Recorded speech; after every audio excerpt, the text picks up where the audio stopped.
to redo the para above this level of vital mentality. Shendra is now,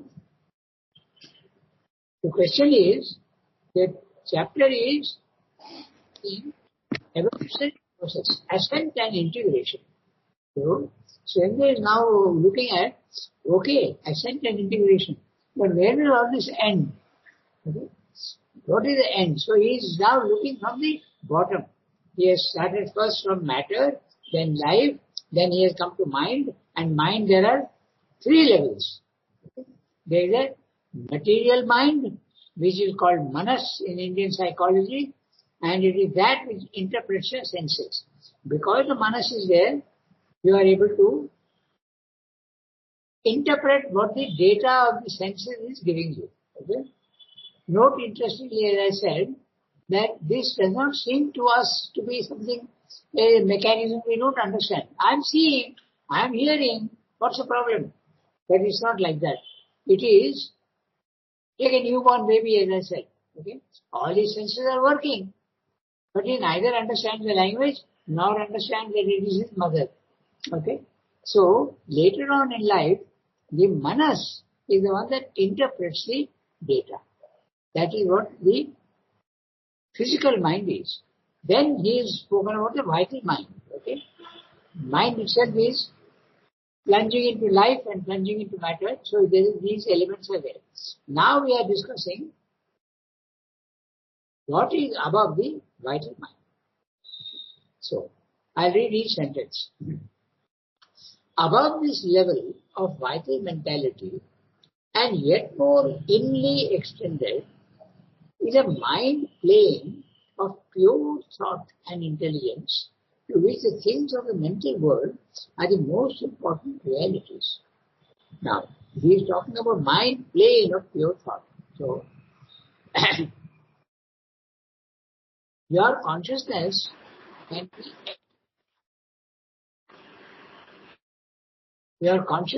be located in the manas. In that case, you are almost an animal. Because animal, vital mind may be there a little bit, but certainly not a pure mind. So, there is a universal plane, nothing to do with individuals. Universal plane, mind plane of pure thought. Okay. The substance of that plane is much more subtle than the material plane. And even after material plane, there is the life, vital mind, physical mind and vital mind. There also the substance is much denser. In the pure mind, the influence of physical and vital is not there much. So a man who is living in his pure mind is usually very logical, systematic, very reasonable, and can think without any glaring errors. So this is what Sendra is describing. It is a mind plane of pure thought. If your consciousness is located there, then you are a mental being. Your consciousness can be located even higher up into the spiritual planes of consciousness. That I suppose Sendra will discuss later on. So, above this level of vital mentality, and yet more inly extended, is a mind plane of pure thought and intelligence, to which the things of the mental world are the most important realities. Those who are under this influence, he is giving the example of philosopher, thinker, scientist, intellectual creator, man of the idea, man of the written or spoken word, the idealist and dreamer, are the present mental being at its highest attained summit. This is a pure mind. Or he sometimes uses the word reason with an R cap. Okay? So that is the pure mind.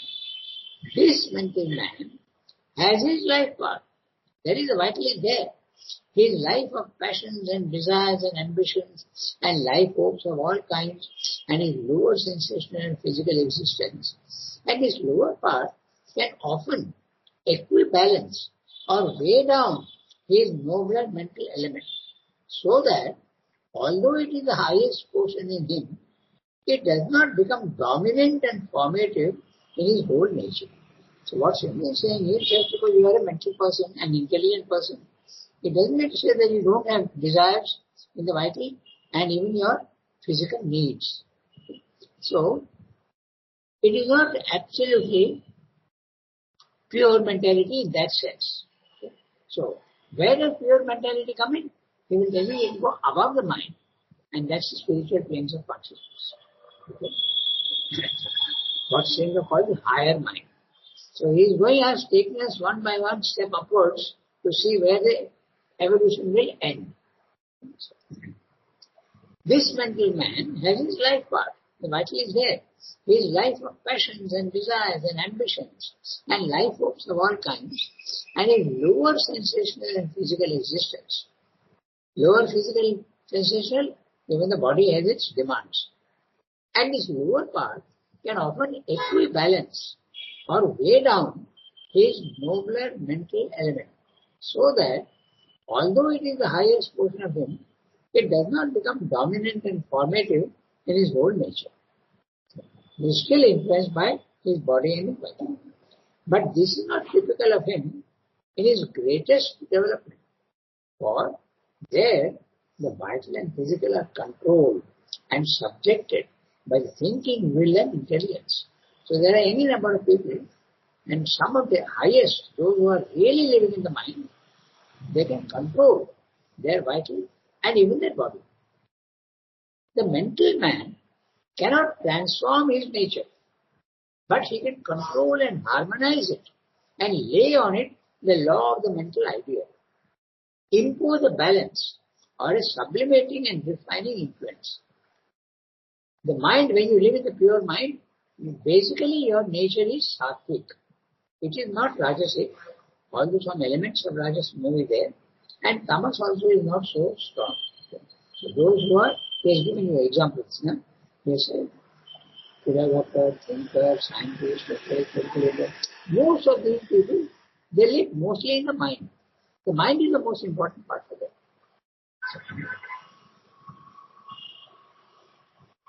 Although his highest portion of it does not become dominant and formative in his whole nature. Not the word formative. You can actually create your own characteristics in his whole nature. But this is not typical of him in his greatest development. For there the vital and physical are controlled and subjected by the thinking will and intelligence. You can think, you can control, but you can't transform. Okay? The mental man cannot transform his nature, but he can control and harmonize it and lay on it the law of the mental ideal. What would be the mental ideal? Pure justice, pure truth. Okay? Some higher ideal, something good. Yeah, that's right. Mental ideal. Impose a balance on a or a sublimating and refining influence. You become sattvic. You don't gross things repel you. And give a high consistency to the multi-personal confusion and conflict, or the summary patchwork of our divided and half-constructed being. So what does he mean by this? Multi-personal. You have a body, you have a vital, and you have a mind, and you also have other things. Okay, there are also combinations of all these. So all this is a multi-personal confusion. Very rarely can a man make out a difference between his physical need and his vital desire. Even less can we make out, if you look at yourself, you will see that sometimes an emotion comes, you are not sure where it is coming from. Is it coming from the necessity of physical life, or is it coming from the vital, or is it coming from the mental? Very difficult. Sometimes when you make a decision, you are not sure whether it's a pure mind that is actually doing it, or your vital has influenced you. Vital is always influencing, body also is always influencing. That is what Swami is saying here. So you try to bring a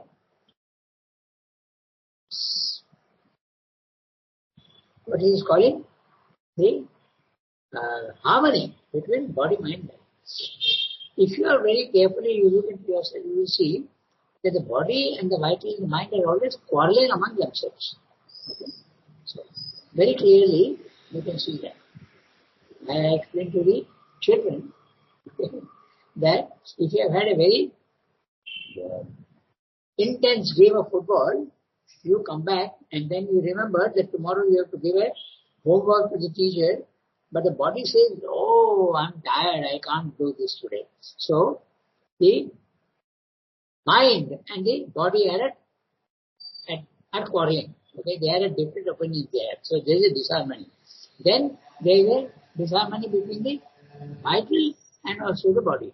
Okay? The body may want certain things, okay? But the body may want, say, very spicy food, but your mind says, no, that's harmful for me. So all these things are very, very clearly, there's a constant. Your vital may have desires. Okay? I should do this, I should do that, I should get a new shirt. Their mind says, but where is the money? Okay? So constantly there's a fight between these things. So the mental man is capable of some control and harmonize all these things. He doesn't let body or vital dominate him. That's what it is. He can be the observer and governor of his own mind and life and consciously develop them and become to that extent a self-creator. He can change his own nature. He can become to a certain extent. Sanjay says that very clearly, and become to a certain extent a self-creator. So, okay, so this is the expression, the pure mind. Now we'll go to the next paragraph. So who will read today? Vishnu, can you read? Yes, I can. You have got the text? I have the text. I will read. Go ahead. This mind of pure intelligence. Yes. This mind of pure intelligence has been behind it, our inner or subliminal mind, which senses directly all the things of the mind plane, is open to the action of a world of mental forces, and can feel the ideative and other imponderable influences which act upon the material world and the life plane, but which at present can only infer and cannot directly experience. These intangibles and imponderables are to the mental man real and patent, and he regards them as truths demanding to be realized in our or earth existence. On the inner plane, mind and mind-soul, independent of the body, can become to us an entire reality, and we can consciously live in them as much as in the body. Thus, to live in mind and the things of the mind, to be an intelligence rather than a life and a body, is our highest position, short of spirituality, in the degrees of nature. The mental man, the man of a self-dominating and self-formative mind, and will conscious of an ideal and turn towards its realization, the high intellect, the thinker, the sage, less kinetic and immediately effective than the vital man, who is the man of action and outer spirit life fulfillment, but as powerful and eventually even more powerful to open new vistas to the race, is the normal summit of the nature's evolutionary formation on the human plane. These three degrees of mentality, clear in themselves, but most often mixed in our composition, are to our ordinary intelligence only psychological types that happen to have developed, and we do not discover any other significance in them. But in fact, they are full of significance, for they are the steps of nature's evolution of mental being towards a self-exceeding, and as thinking mind is the highest step she can now attain. The perfected mental man is the rarest and the highest of our normal human creatures. To go farther, she has to bring into mind and make active in mind, life, and body the spiritual principle. So his description of the pure mind person, that is the one who has got a pure mind. He is capable of some harmony in his body-mind life, and he lives a sattvic life, but he cannot transform himself fully. But he can change some of his characteristics. He is self-created as self. Okay, so, we read each sentence and very clear. This mind of pure intelligence has behind it pure intelligence, an intelligence which is not invaded by the body's needs nor by the vital desires. That's a pure intelligence. So you can think logically, systematically, and you are nearer to the truth than when the intelligence is not pure. This kind of pure intelligence has behind it our inner or subliminal mind, which senses directly all the things of the mind plane, is open to the action of a world of mental forces and can feel the ideative and other imponderable influences which act upon the material world and the life plane, but which at present we can only infer and cannot directly experience. It's a huge sentence, but I'll have to stop here because we'll go phrase by phrase. So we have discussed pure intelligence already. It's an intelligence which is not hampered and invaded by the body needs and vital needs and desires. Has behind it our inner or subliminal mind. So, you are a human being and you have a consciousness. But there is a consciousness which is below you. That's the subconscious and the inconscient. You have something which is inside you, and that is what Sriyamda calls the mind plane, the subliminal mind. Okay?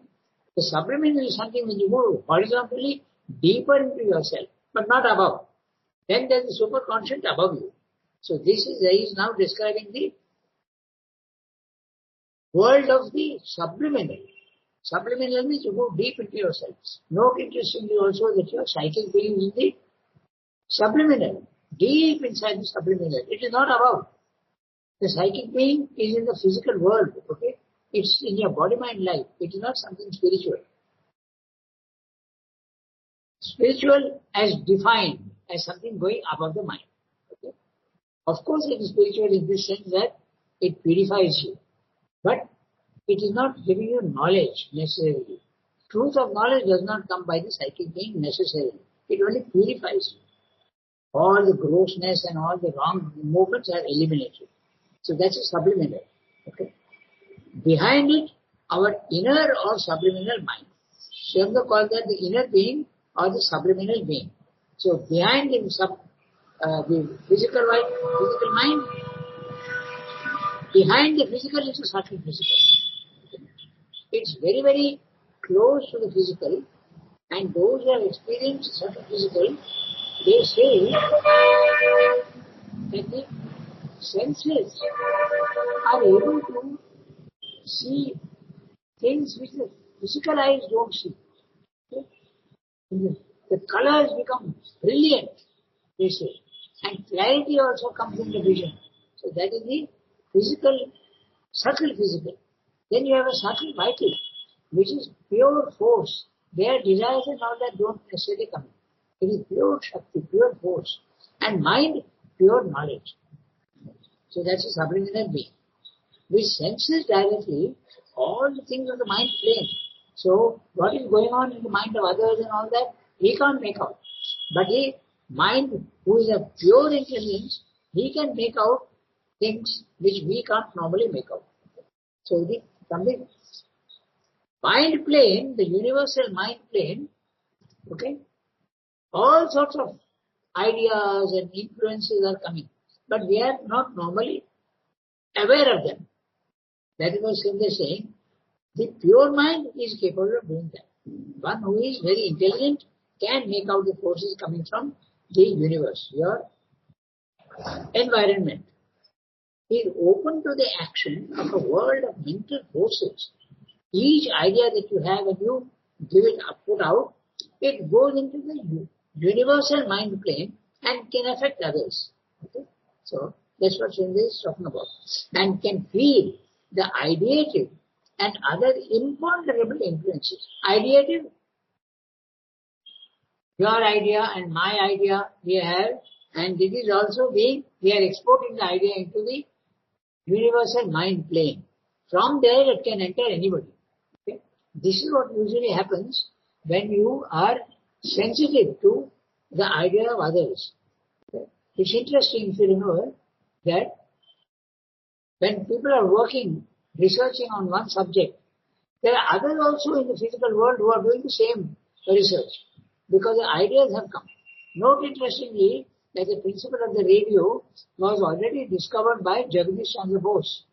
But the credit went to that fellow called Marconi in Italy, okay, because he got the same idea from the universal plane. Okay? So, these words happen. In fact, in the synthesis, Ranga has described very clearly the characteristics of the mind. The mind is receiving ideas from outside, giving it a shape in their own mind, and sometimes even exporting these ideas. So just like you are exporting and importing, okay, same thing happens with the mind plane also. Your mind is one individual mind, your idea is going out into the universe, and others may receive it, and others also are exporting their ideas, and this is what Shendra is saying, that which senses directly all the things of the mind plane is open to the action of a world of mental forces and can feel the ideative and other imponderable influences which you can't normally make out. Imponderable, which you are not aware of, which act upon the material world and life plane, but which at present, that means our normal human condition, we can only infer and cannot directly experience. These intangibles and imponderables are to the mental man real and patent, and he regards them as truths demanding to be realized in our or the Earth's nature.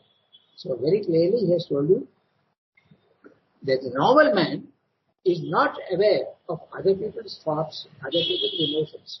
But if you are at a very, very sattvic level, you will be able to make out the influences and the thoughts and influences of others.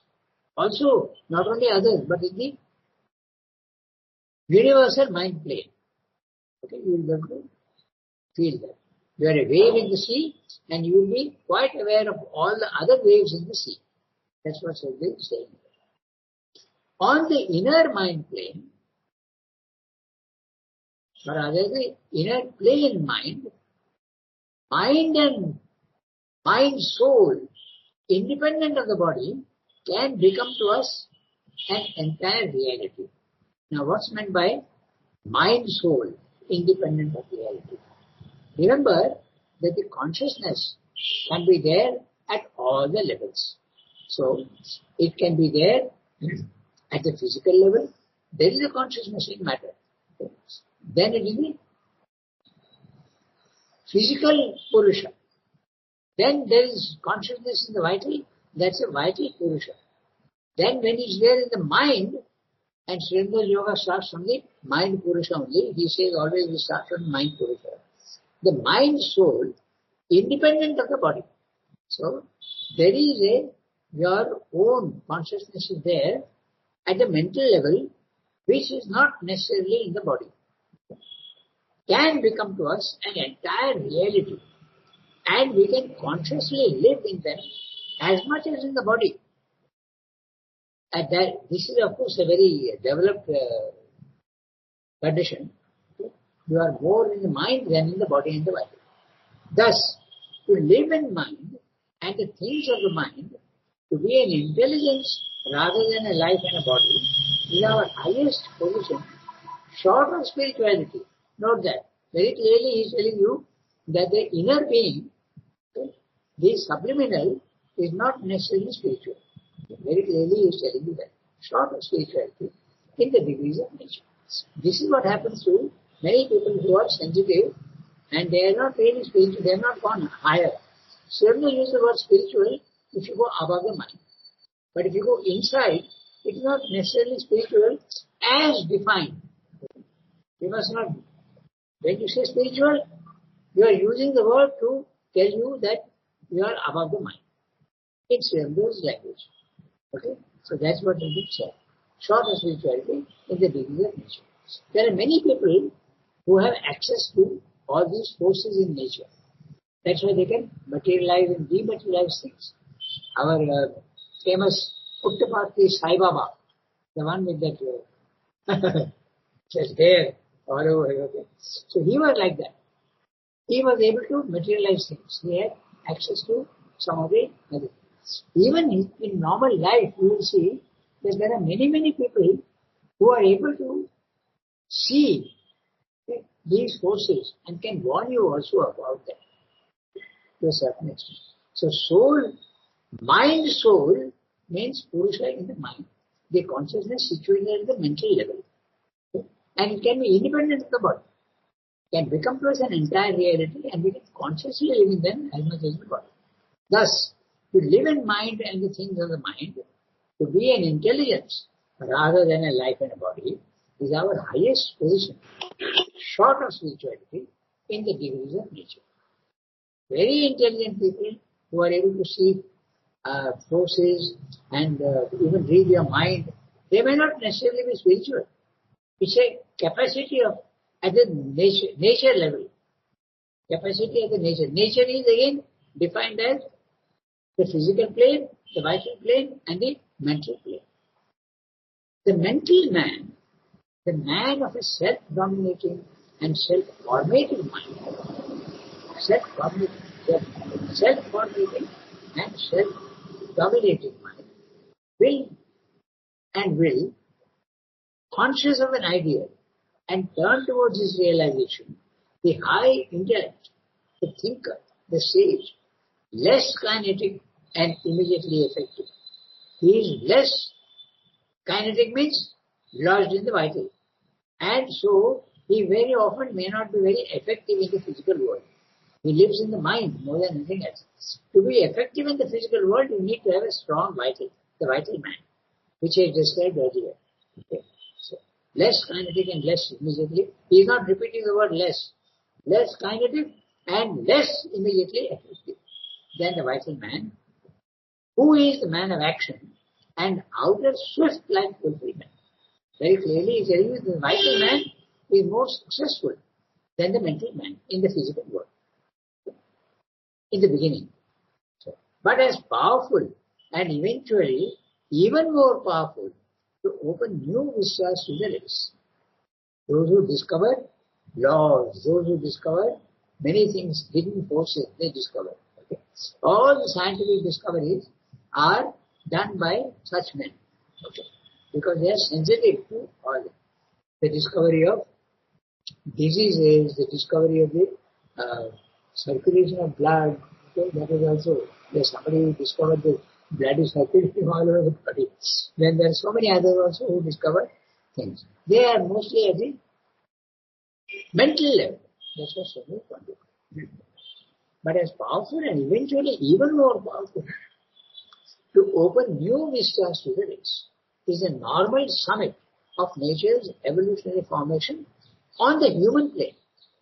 These 3 degrees of mentality, clear in themselves, but most often mixed in our composition, are to the ordinary intelligence only psychological types that happen to have developed, and we do not discover any other significance in them. Which are the 3 degrees? The physical mind, the vital mind, and the pure mind. So these 3 are very clear in themselves, he says, because when you are above, you can clearly see that there are 3 different planes of consciousness. Okay? But most often mixed in our composition. They are very much, we know that the Sankhya philosophy says very clearly, Sattva, Rajas, Tamas are always interacting with each other. Okay? The mind is having an influence on the body is having an influence on the mind, and the vital also is influencing body as well as mind. Okay? This is the often mixed in our composition. Are to our ordinary intelligence only psychological types. Someone is very vital, someone is very physical, someone is very mental. So you think that they are only physical types. But simply saying, we do not discover any other significance in them. But in fact, they are full of significance. For they are the steps of nature's evolution of mental being towards its self-exceeding. We don't think of them anything, but they are actually the steps, this staircase, the 3 levels up to the mind level. That is nature's evolution. It is important. They are important steps in the evolution upwards. And as thinking mind is the highest step she can now attain. She is nature. Okay. The perfected mental man is the rarest and highest of a normal human creature.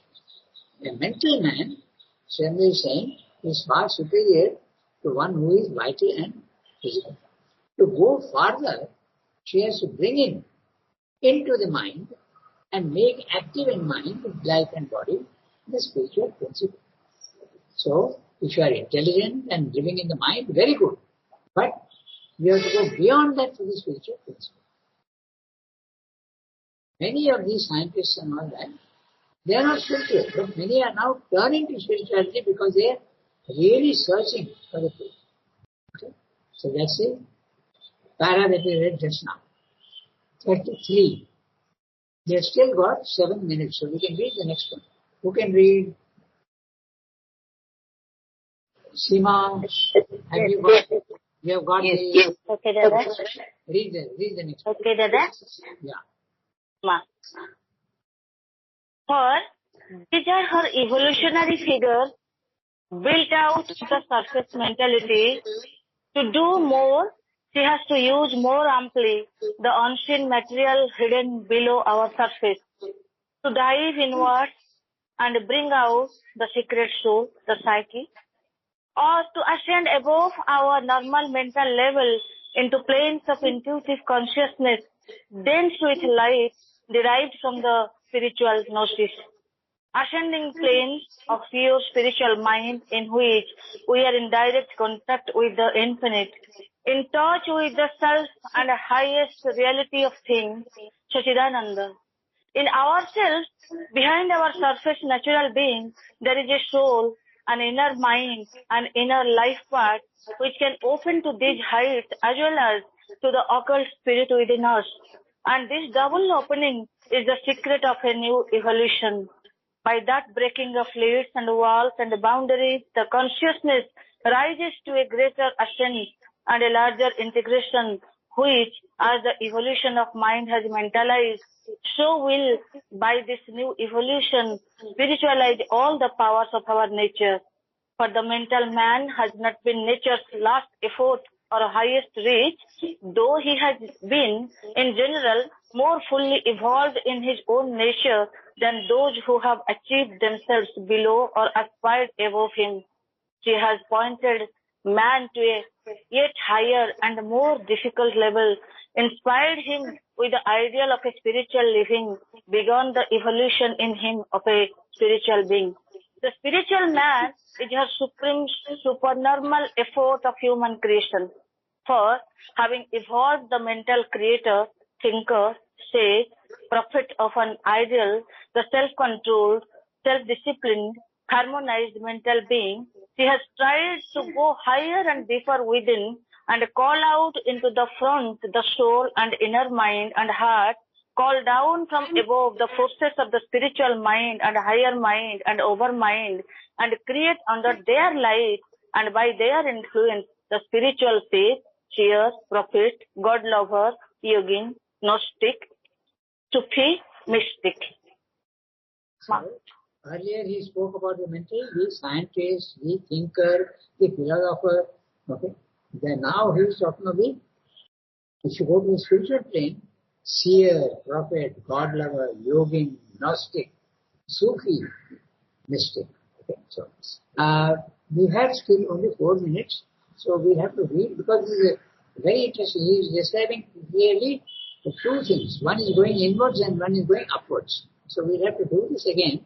So what I'll do, I'll just read out the summary of what he's saying here. And then next time, we'll go sentence by sentence into this paragraph. What Swami is saying in summary. The mental man is nature's highest achievement. Nature. Nature is limited only to these 3 planes. Physical, vital. The mental man is nature's highest achievement on the surface, in the lower hemisphere. For further development, nature has to go below, discover the nether secrets, go inwards and discover the secret soul, the psychic being. Go upwards and discover the cosmic self, the Atman. Above mind, she must ascend to the higher mind and the illumined mind. These are worlds of dense with light, which has been bestowed on them by the Gnosis Supremacy. The two doors to a spiritual life are the psychic being, number one, deep within, and the universal self above. So, psychic is inside you and the self is above you. Okay? When the lids and the barriers are broken, these two spiritual doorways initiate a new evolution. Mental man is not nature's last product.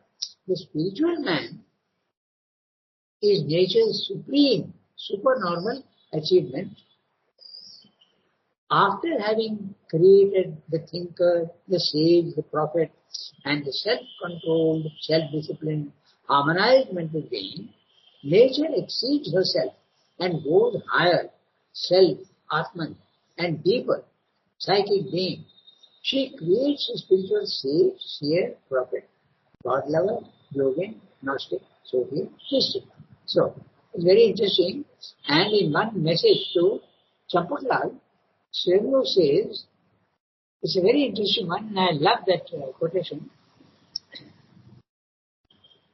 I read it out to you. The difficulties and the solution. Srinu gives both. First is difficulty.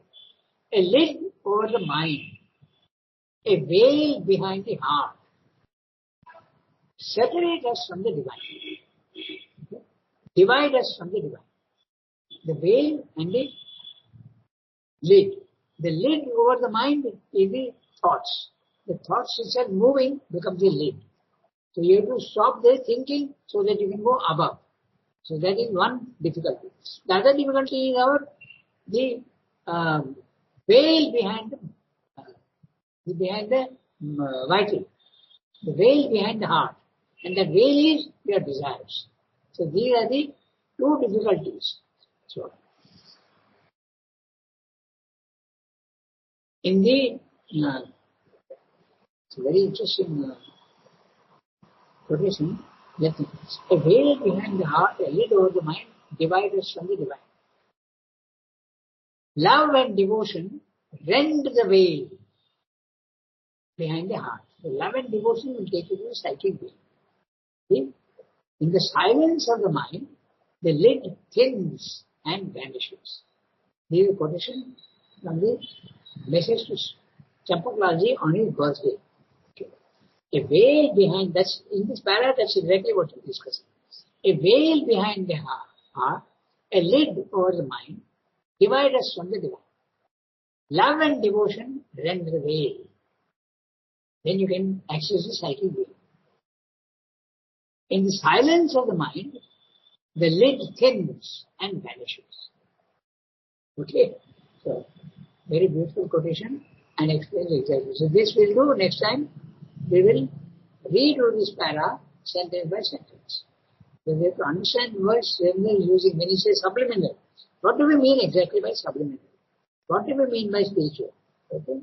We will look clearly. Okay. So, I bid a nice day to everybody. They can close now. And next time we'll read over this para. Thank you, Ranga.